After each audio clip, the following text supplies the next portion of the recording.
আজ আমি মাছের ঝাল দেওয়া রেসিপি নিয়ে এসেছি। মাছের ঝাল দেওয়া বানানোর জন্য চারাপোনা মাছ নিয়ে নিয়েছি।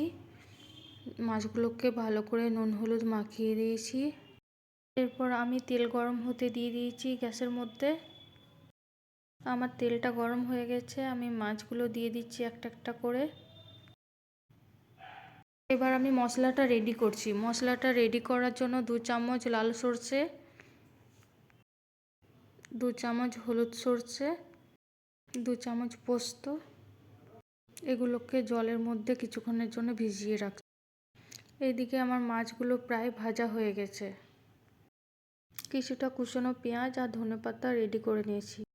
এবার আমি মিক্সির বাটিতে ভিজিয়ে রাখা সর্ষে পোস্তটা দিয়ে কাঁচা লঙ্কা, পেঁয়াজ আর আদা রসুন টমেটো দিয়ে দিলাম। আজ আমি শিলনোড়ায় বাটছি না, আজ মিক্সিতে পেস্ট করে নিচ্ছি। এইদিকে আমার মাছগুলো সব ভাজা হয়ে গেছে। তেলের মধ্যে একটু পাঁচফোড়ন দিয়ে দিলাম। আগে থেকে কেটে রাখা পেঁয়াজগুলো দিয়ে দিচ্ছি। এবার আমি একটু ভালো করে ভেজে নেব পেঁয়াজগুলোকে। পেঁয়াজগুলো ভাজা হতে হতে আমার এইদিকে পেস্টটা রেডি হয়ে গেছে।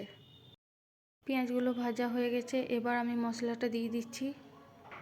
মশলার মধ্যে পরিমাণ মতো লবণ, সামান্য পরিমাণে হলুদ গুঁড়ো দিয়ে ভালো করে মিশিয়ে নিচ্ছি। মশলাটা ভালো করে কষিয়ে নেব যতক্ষণ না তেল ছাড়বে মশলার মধ্যে। আমার মশলাটা কষা হয়ে গেছে, মশলার মধ্যে তেল ছেড়ে গেছে। মশলার মধ্যে এবার আমি জল দিয়ে দিচ্ছি। আমি একটু বেশি জল দিচ্ছি, যে যেমন গ্রেভি চাও সেভাবে জল দিয়ে নিও। আমি 1 গ্লাস মতো জল দিয়েছি। এটাকে কিছুক্ষণের জন্য ফুটতে দেবো। এর মধ্যে আমি 2টো কাঁচা লঙ্কা কেটে ছেড়ে দিয়েছি। ফুটে এসেছে, এবার আমি মাছগুলোকে দিয়ে কিছুক্ষণকার জন্য ফুটতে দেবো।